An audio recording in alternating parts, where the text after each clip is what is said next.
Hi, it's Shelly and we're back. And now we're going to talk about the nursing care of the patient with AFib or A-flutter. So number one, we already talked about the causes. We talked about how to identify it on a strip. And we've got to actually take care of our patient. This patient may or may not know that they're in AFib or A-flutter. And so when patients come in and they say things like to their primary care provider, not the ER nurse, because this is just regular office visits.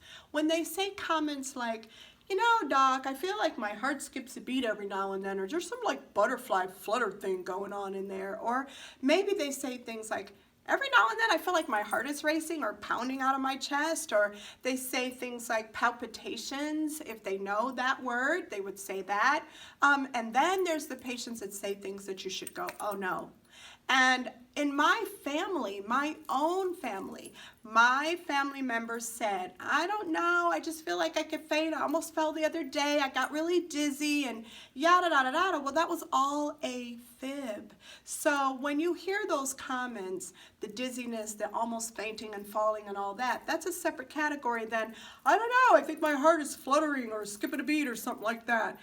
For the patient who's in an outpatient setting like what I had, which is primary care, I was an OBGYN nurse midwife, and for my patients who would come in and say that, I'm already going to do a complete physical anyway. Let's not get it twisted. We got to put the hands on the patient, right? So I'm already listening to their heart. I can hear irregularities sometimes I can't.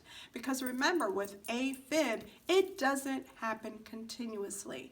So what is the actual tool or procedure or gadget or whatever that we need to really identify this? It's going to be a Holter monitor. A Holter monitor is used anytime there's an irregular heart rate or there's some complaint, some vague complaint about the patient's heart rate.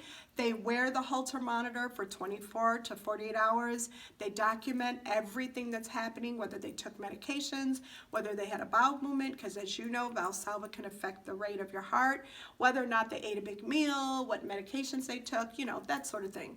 So for the patient who's doing that, they're just going to wear a Holter monitor. Sometimes we extend that Holter monitor or give them an event monitor, which is slightly different. And it's like basically leads that we put on the patient. We put them in a little battery pack, and we have them continuously walking around and doing their things with this. It can't get wet, but they are wearing it continuously outside of that. Now, for those patients who come into the ER or the hospital setting, and they are saying that they feel dizzy, their heart's racing, they may have the classic cardiac symptoms: syncope, dizziness, low blood pressure, sweating. The patient may be short of breath. They may be tachycardic. They may be anxious, because this is a little weird for them. They may even have some pallor or just not look quite right.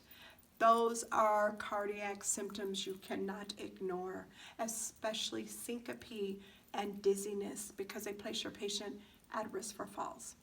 So we'll be back.